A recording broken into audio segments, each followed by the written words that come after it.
Okay, Christina here to listen to some music. And today's music selection is Roundabout by Yes. I don't believe that I've heard them. And if I did, I didn't know it was them. And so it's time for me to get to know them. This band called Yes. We will say yes to yes. I'm not sure what kind of music this is. I know this song came out in 1971, and I believe the band started just a few years before that. So, late 60s, early 70s. But I don't know where they fall in the scope of rock music. That's why we're here, to find this out. But also, because I'm a professional musician, instrumentalist, vocalist, composer, and professor, I am here to take a close look at the musicianship and the way the music is constructed and all the fun little details that my ear has been trained to find. So not only is this most likely a first-time listen, but you might get to be introduced to a couple of details that normally you've maybe never noticed. Sometimes it just takes a fresh ear.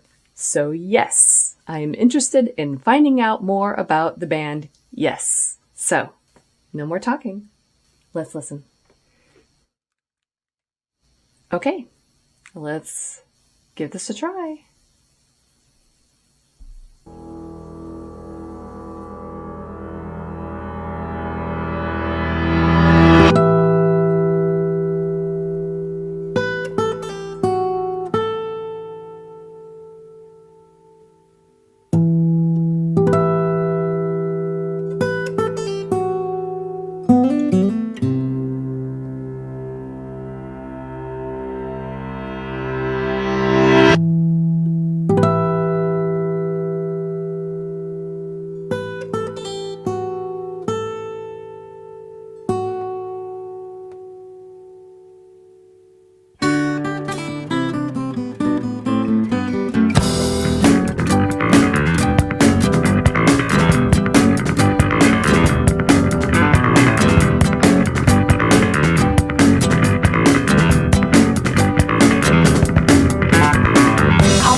Okay.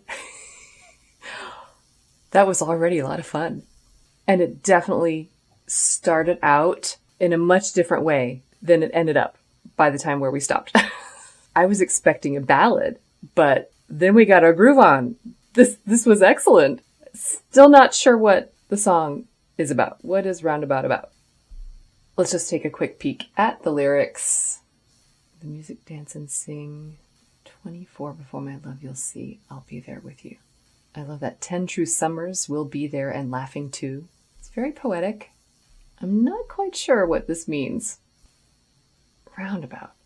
Well, there's a lot of description here about nature. So, like mountains, and there's a lake, and eagles, and I don't know. But is there a little bit of a love story in here too? Because something about 24 before my love and I'll be there. Whatever this is about, it's very poetic and beautiful, and I am just gonna roll with it.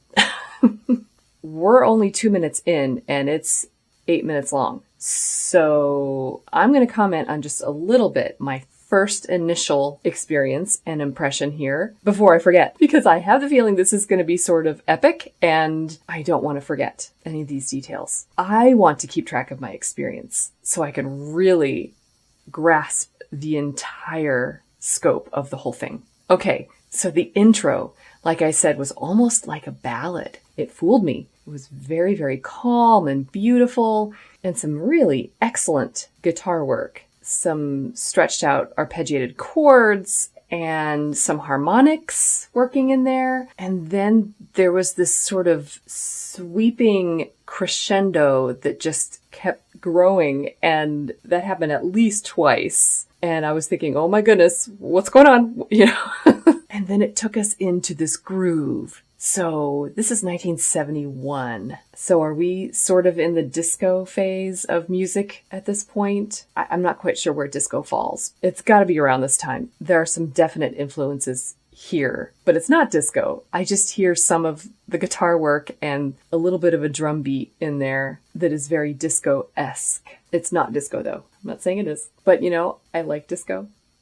So if that is part of what's here, then great. I am totally fine with that. Oh my goodness. All of the quirky little sounds in the background and da-da-da-da-da, da-da-da-da-da. And then forget about trying to keep the beat. Like there's a groove that we can sort of establish here, but then the moment I actually try to zero in and formulate, because my brain just does this automatically, formulate what the beat is, it changes a little bit. All right, so I'm going to go back just a little bit because I want to get into some of this groove again. Roundabout, the words will make you out and out and spend the day your way. Call it morning, driving through the sun and in and out the valley.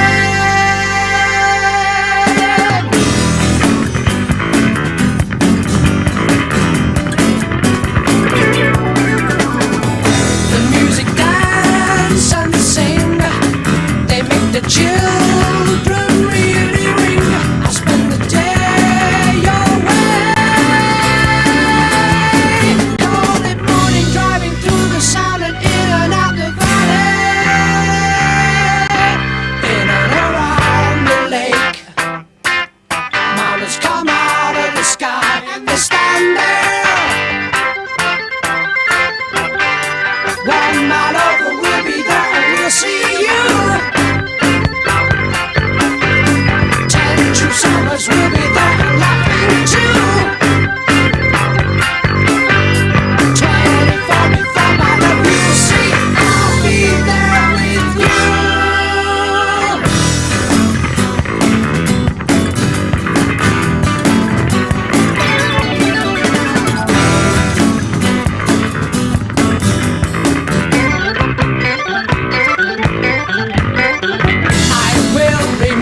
come out of the sky, they stand. Okay, wow, let's take in here. Okay, I loved how the intro music came back. I was hoping that would come back. Out of 8 minutes of music, the intro comes back around the 5-minute mark. And I think that's really good placement to bring it in. Any sooner would have been too soon. Any later would have been too late. I think it was just right. So compositionally, it's not just about the placement of these themes and the order in which they come, but it's all the sounds. It's so rich. I feel like I'm just eating the most sugary cake with the sweetest icing on it. And it's delicious. I like it. I like it a lot. So many sounds. And this is 1971. So a lot of these sounds have to have been produced on keyboards and guitars. And then I believe there was a lot of acoustic drumming right before the reintroduction of the intro material. The slower ballad sort of stuff. The music to me, and I heard them talking about eagles and clouds. And so to me, I was picturing the eagle flying. And at one point, I think I did this because just picturing the wings of this beautiful bird soaring through the air. But there was something more expansive about it. The voices, the tracks, the voices were being added to one another. So there was a full chorus of possibly the same voice or just a couple of voices, over and over again. And then the background instruments were so thick that it just seemed, the best way I can describe it in classical music terms is sort of like the music of Aaron Copland. He was an American composer and lived in the 1900s, I think from about 1900 to about 1990. So a fairly recent composer. Let's see, he's known for Rodeo. That's the dun-dun-dun-dun-dun-dun-dun-bum, beef. It's what's for dinner. That's him. But also the Fanfare for the Common Man and Appalachian Spring. A lot of very expansive music, as in it makes you picture nature and beautiful scenes in nature, how grandiose nature can be. Another composer would be John Barry, who wrote for a lot of soundtracks of movies that we all hold dear. Out of Africa, Somewhere in Time, Dances with Wolves. His music just sounds like the great outdoors. That was the feeling that I was getting from some of this music. It was very upbeat, but it was grandeur and expansive. Those are the best words I can come up with. The whole soundscape was just surrounding me.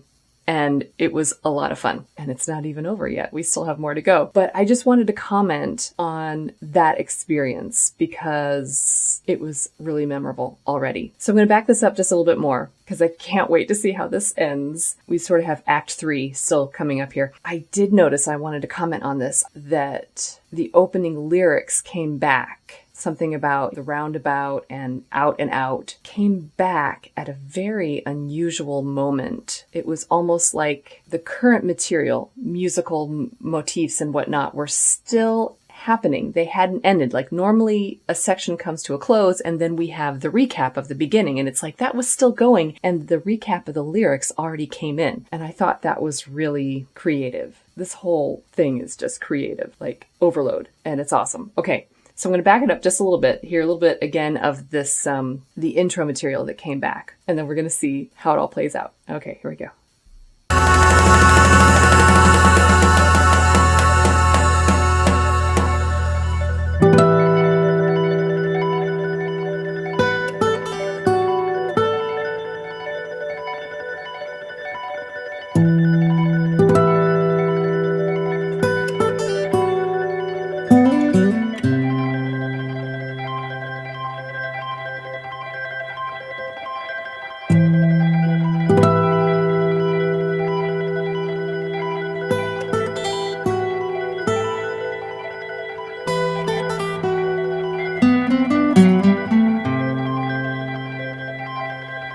In and around the lake, mountains come out of the sky, they stand there. 24 before my love, I'll be there.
Oh my goodness, that was so much fun.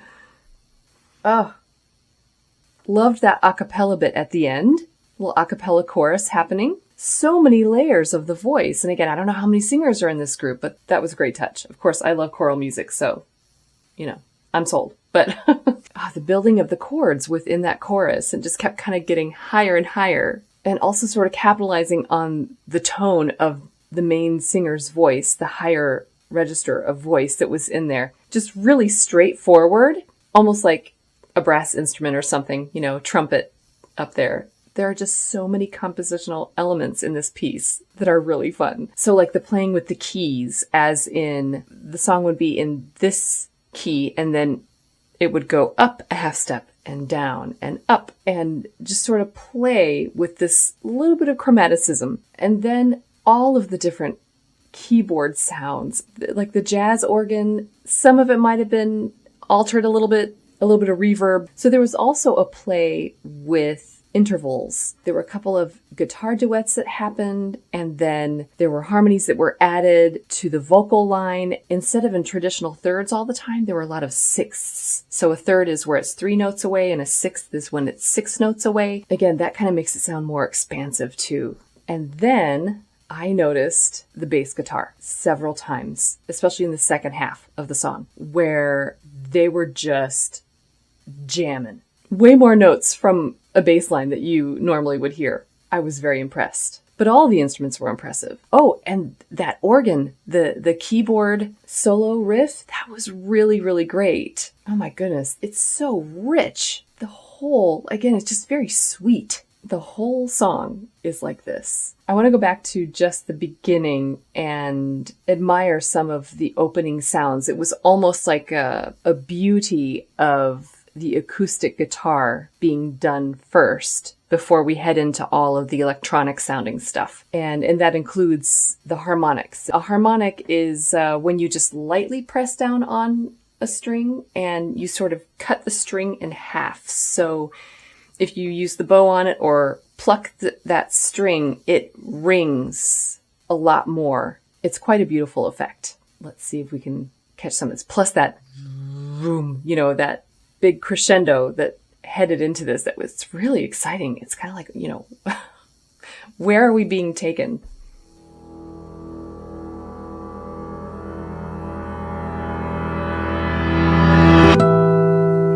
Right into the harmonics. Awesome. And a beautiful acoustic guitar. See, all harmonics. A little bit of vibrato. Oh, that almost sounds like a cello or bass line, but then it does this. What? What's going on?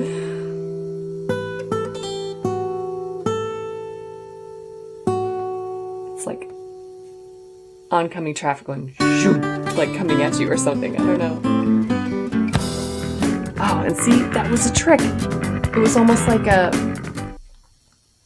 I thought it was going to be in 3. But then it wasn't. And then that's when all, the groove comes in. Let's see if we can get tricked again here.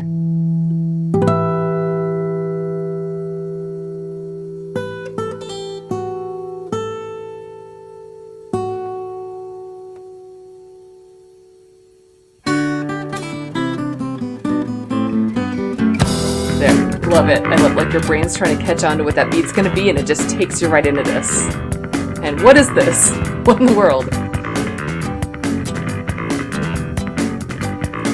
And I think I'm hearing more harmonics in the background.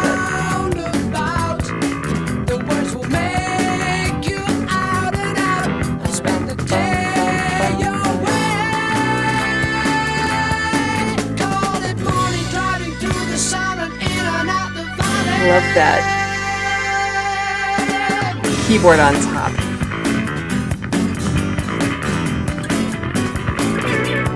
Woo!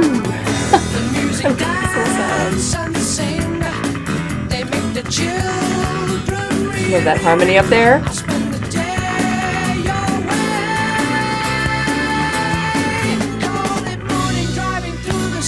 Okay, and so the lead singer, again, I'm just assuming it's just one, and he's doubled up there, but it could be another band member who's just really able to match his sound. But it is quite high, like I would sing along with this pretty easily, but there's something really exciting about his voice, very energizing, really driving, which is interesting because then at the end, when there's that little almost a cappella chorus section of that voice layered over and over and over again, it was still compelling, but it was more soothing. Kind of like we're traveling somewhere and we finally get to the destination and you can sort of just relax. So let's see if we can find a few other spots that I was talking about. There's the part that I was talking about that was so expansive and talking about the eagle flying. You can hear it where there is this solid lower register foundation, and then the vocals come in and they're layered in, and it just really makes things seem expansive, like a landscape in a soundscape. And then there's just the percussion noises in the background. You just can't help but picture the eagle flying through the air. Okay, so there's the foundation, and there's the vocals.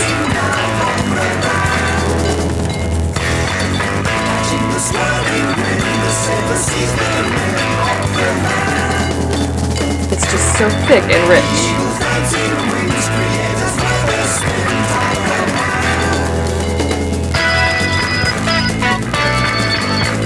And there's almost like added distortion in the background. Like, I don't know if it's maracas or something, or something electrical that they've added in there, but there's just so much sound. You can't help but be surrounded by it. It's so much fun. So then this part goes directly into the recap of the intro material, and the bridge that was used to transition into that I thought was also really, really clever. Let's see if I can find that. The drum sort of slows down, doom, doom, doom, doom, doom, doom, doom, boom, boom, boom, you know. See,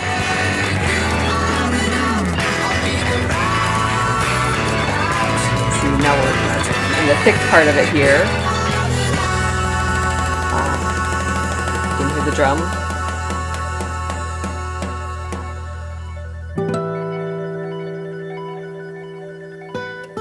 Genius.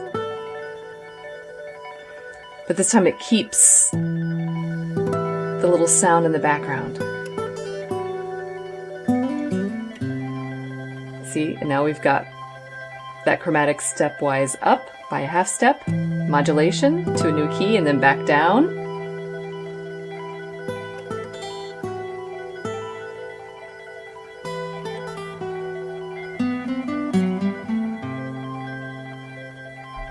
Yeah, very, very cool. So let's go to the end. I want to hear the a cappella section again. And then also the ending. So the ending ended sort of on a surprise chord, almost like a Picardy third, which is when there's a bunch of minor key music where it sounds kind of sad, more serious, and then it ends on a happier note with a major chord. If I remember correctly, it did something similar to that. I really love the a cappella section though.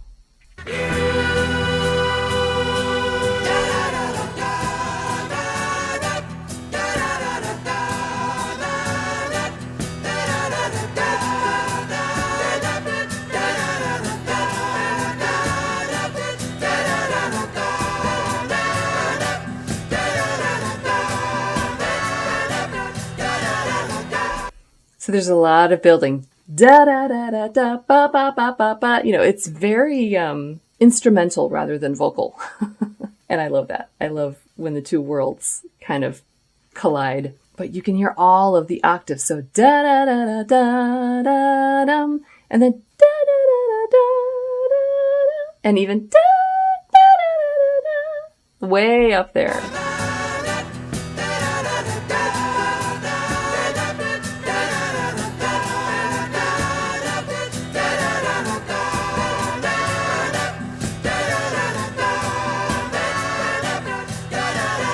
And then the da, da, da, little syncopated rhythm in the background. Oh, it's so much fun. Oh, this was really great.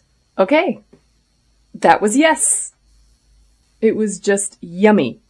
Just delicious. And I enjoyed every bite. Every flavor. Is all of their music like this? Because if so, yes, please. And I haven't heard this song before, and I'm trying to think, have I heard other songs that might have this flavor to it? And I don't know. The closest music that I know of that is sort of along these lines would be like Toto, but that was 80s. This is 71. So to me, this feels like it was way ahead of its time. I do know some Beatles too, and I feel like there's a little bit of influence from the Beatles. But regardless, this group was extremely creative and innovative, and I am intrigued. So will this be going on a playlist of mine? Absolutely yes. I can especially picture this like on a road trip. That's kind of what I was picturing the whole time anyway, was just like being in the car behind the wheel, just driving through the vast expanses. This is going to be a go-to song. The next car trip that I'm on, this is going to be a go-to song. And if other music like this exists, like if there are other songs of theirs that is like this, my goodness, the next car trip I'm on is going to just fly right by. Can't guarantee that we'll see mountains and eagles and things like that, but whatever the scenery is, I'll enjoy it. And this will be the soundtrack to it. Don't forget to do all the things, like and subscribe. You can see me over on Patreon or on Ko-fi.